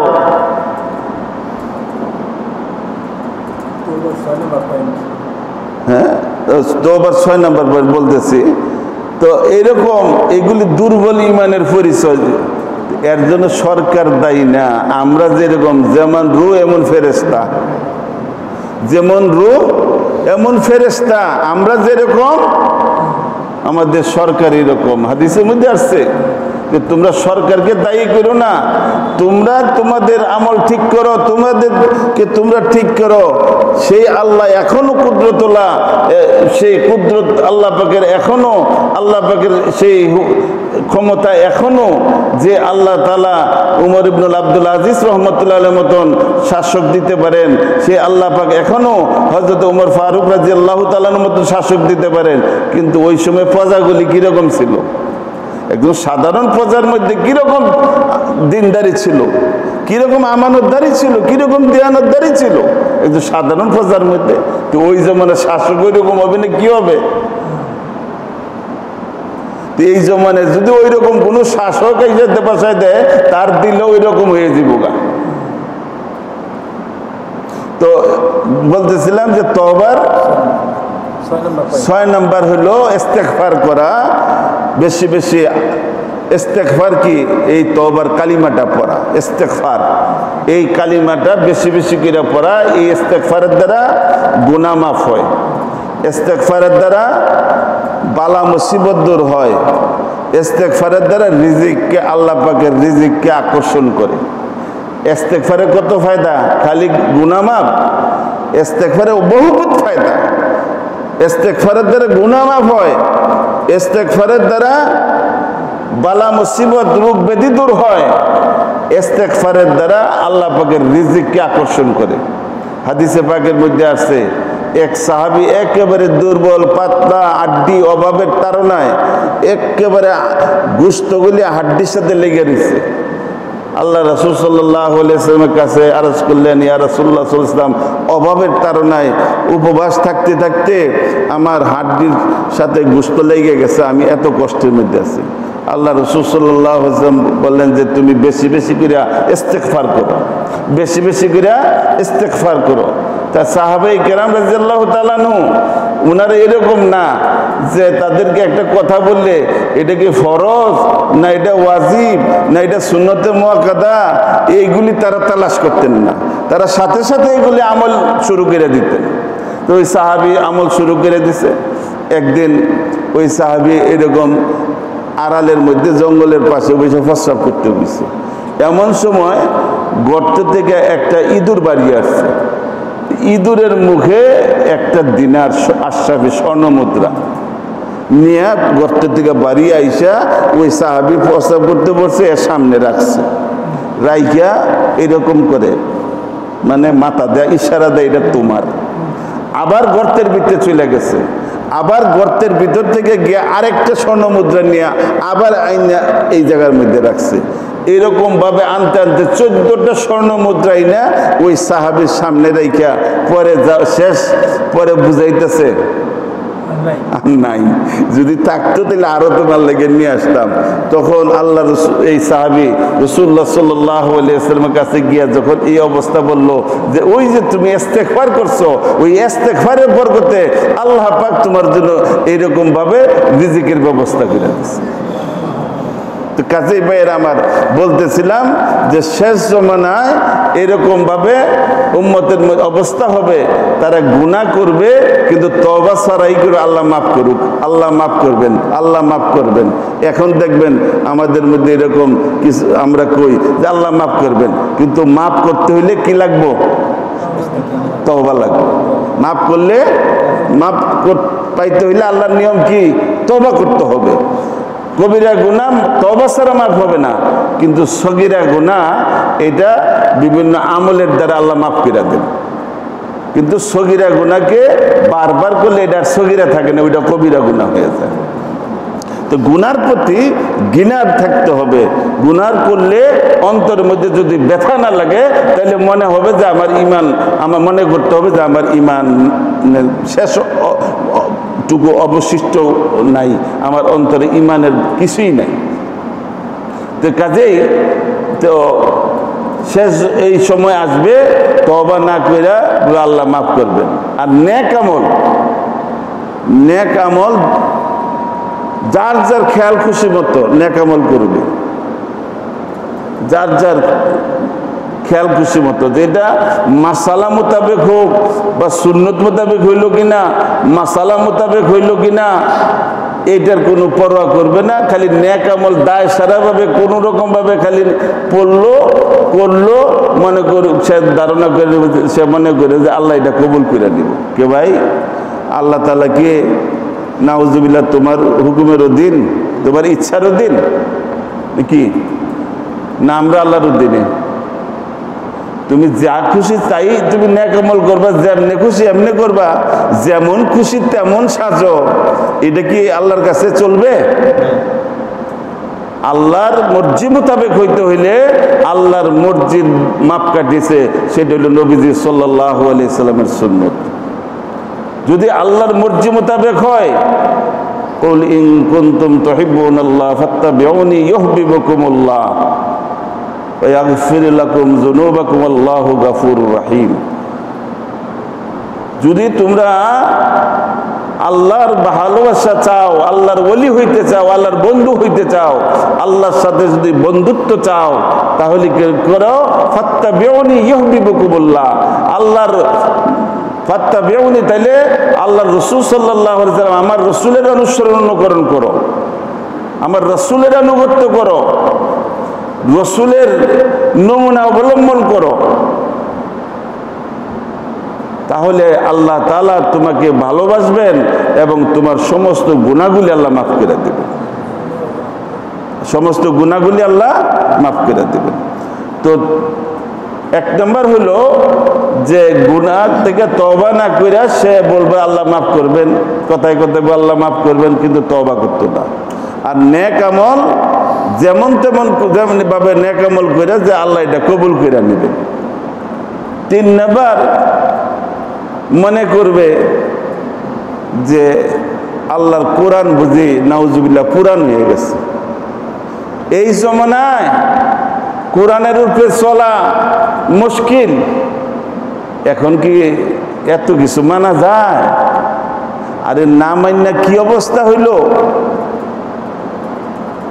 কোরআন সাইরা দিয়ে কি হইল?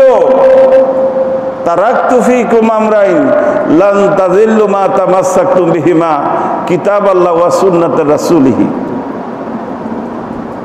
রাসূলুল্লাহ সাল্লাল্লাহু আলাইহি ওয়াসাল্লাম ওসিয়ত করে গেছেন, তোমাদের কাছে 2টা জিনিস রেখে দিতেছি, যতদিন পর্যন্ত এই 2টাকে মজবুতির সাথে ধরে রাখবা, ততদিন পর্যন্ত তোমাদের অবস্থার পরিবর্তন হবে না। এই অর্থাৎ হে আমার উম্মত, সর্ব অবস্থায় তোমরা তোমাদের সকল বিষয়ে তোমাদের কোরআন এবং সুন্নতের অনুকরণ করবা, সমস্ত কিছুর সমাধান কোরআন সুন্নত থেকে নিবা। বর্তমানে এই যে এত কিছু মৃত্যুর যে কথা বলতেছিলাম, বর্তমানে মৃত্যুর ভয় আমাদের অন্তরে ঢুকাইতেছে না, রোগের ভয় আমাদের অন্তরে ঢুকানো হইতেছে। রোগকে যেই পরিমাণ ভয় পাইতেছে, না জানি করোনায় কোন সময় আমাকে ধইরা ফেলায়। করোনাকে ভয় কইরা করোনার থেকে বাঁচা যাইব না? দুনিয়ার কোনো চিকিৎসা বিজ্ঞান বা কোনো চিকিৎসা কোনো এই রোগ থেকে বাঁচাইতে পারবে? যদি বাঁচাইতে পারত, তাইলে বর্তমানে বিশ্বের মধ্যে সবচেয়ে উন্নত মানের চিকিৎসা, উন্নত মানের ডাক্তার, উন্নত মানের দেশ, সবচেয়ে উন্নত দেশগুলি, সেইখানে মৃত্যুর হার এত বেশি কেন? কেন এত বেশি? আজকে ইউরোপ আমেরিকাতে তাদের মৃত্যুর হার বেশি না? তারা কি এটা ঠেকাইতে পারতেছে? এখনো কি আমাদের বোধোদয় হয়েছে যে এইগুলি কোত্থেকে আসতেছে? তীর যেখান থেকে আসতেছে, তুমি যদি দূরের থেকে তীর ফিরাইতে চাও, তাহলে তুমি তীর ফিরাইতে পারবা? তোমার বুদ্ধিমত্তার পরিচয় হবে যে তীর মারতেছে তারে গিয়ে ঝাপটায় ধরো, যেখান থেকে এই মুসিবত আসতেছে, যেখান থেকে তীর মারা হইতেছে, যার এই তাকে গিয়ে ধরো। সেটা কি? সে আল্লাহ তাআলার জহরাল ফাসাদু ফিল বাররি ওয়াল বাহরি বিমা কাসাবাত আইদিন নাস, এই যা কিছু জলে স্থলে যা কিছু বিপর্যয়, যা কিছু ফিতনা ফাসাদ, সমস্ত কিছু আল্লাহ তাআলার আমাদের বদ আমলের কারণে, আমাদের গুনার কারণে, আমাদের এই কারণে আল্লাহ তাআলা আমাদেরকে কিছু এই আযাব দিয়া, এর স্বাদ আযাব দিয়া আল্লাহ চান যাতে আমরা সংশোধন হইয়া আল্লাহর দিকে ফিরে আসি, আল্লাহর দিকে ফিরে আসি। তো কাজী ভাইয়ের আমার কথা সংক্ষিপ্ত যে কোরআন পুরান হয়ে গেছে, আজকে সেই কোরআনের সাথে আমাদের সম্পর্ক আছে? আমরা কি কোরআন থেকে দিকে দাবিত হইতেছি? কোরআন আছে সত্য, এটা মানি, কিন্তু এই মানা কি মানা হইল? এই মানা তো মানা হইল না। কোরআনকে মানা অর্থ হইল কোরআনের যা কিছু হুকুম হাকাম আছে তা অক্ষরে অক্ষরে পালন করতে হবে, অক্ষরে অক্ষরে মানতে হবে। এই মানা মানা না, এই মানা মানা না। আমরাই দেখছি আগে যদি কোনো প্রাকৃতিক দুর্যোগ কোনো আপনার এই রকম এর পূর্বাভাস হইতো, আপনার দেখা যায় যে সাগরে ঘূর্ণিঝড়ের শুরু হইলে বিপদ সংকেত দেওয়া হইতে 5, 6, 7, দেখা গেছে যে এই দেশের সমস্ত মিডিয়াগুলি সব মুসলমান হয়ে গেছে। রেডিও টেলিভিশনে সবসময় কোরআন তেলাওয়াতের ওয়াজ নসিহত আলেমদেরকে ডাকা শুরু করছে। আর বর্তমানে এদিকে কোনো নজর আছে? এদিকে কোনো খেয়াল আছে? যেই মাত্রায় গুনার কাজ কিছু প্রকাশ্যে এই করোনার ডরে ভয়ে কিছু কমছে প্রকাশ্যভাবে, হাট বাজারগুলি এগুলি বন্ধ থাকার কারণে, নাহলে এই রমজান মাসে এরকমভাবে এই বাজারগুলি জমজমাট হয়ে যায়, এরকম ব্যাপরদুকি বাইরা যায়, এরকম গুনার কাজ বাইরা যায় যে রমজানের বাইরে এত গুনার কাজ হয় না। রমজানের শেষ দশকে 24 ঘন্টা মার্কেটগুলি খোলা থাকে, 24 ঘন্টা পুরুষ মহিলার অবাধ মিলামেশা, এবং সারা রাত অর্ধ নগ্ন অবস্থায়, অর্ধ উলঙ্গ অবস্থায় এরা মার্কেটে এরকমভাবে ঘোরাফেরা করে, এবং নিজের হায়া লজ্জা শরমের তো কোনো দাঁড়ে না, অন্যদের রোজা থেকে পর্যন্ত নষ্ট করে দেয়। রমজান মাস এখন দেখা যায় যে এই রমজান মাসে আরো আমাদের ব্যস্ততা বাইরে যায়, ধোঁকাবাজি, প্রতারণা, ঘুষ, সুদ। কেননা রমজানের শেষে একটা বড় ধরনের একটা খরচ আছে, এই খরচ যোগাইতে গিয়া একটা মধ্যবিত্ত পরিবার, একটা মধ্যবিত্ত আয়ের লোক তার হিমশিম খেয়ে যায়। কেননা এখন রোজাটা তো হয়ে গেছে একটা আনন্দ ফুর্তি, একটা ভোগ বিলাসিতার, যে রমজান মাসে বাড়ির সবাইরে নতুন নতুন কাপড় দিতে হবে, নতুন নতুন জামা দিতে হবে, শ্বশুর বাড়িওয়ালা তাদেরকেও দিতে হবে।